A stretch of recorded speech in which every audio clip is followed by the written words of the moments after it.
बचवा के बाबा हो मन दलगीर कैले रहिया।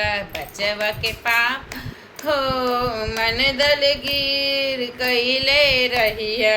कटहल मिर्चा रोज रोज बिकिए नाती रोज न होई है। बचवा के बाबा हो मन दलगीर कैले रहिया।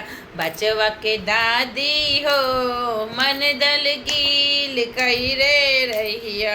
ओरिका चोरिका रोज रोज रखबू ओरिका चोरिका रोज रोज रोक रखबू पोता रोज न होई है। बचवा का दादी हो मन दलगीर कैले रहिया। बचवा के पापा हो मन दलगीर कैले रहिया। अनतन खा रोज रोज आई है। अनतन खौआ रोज रोज आई है।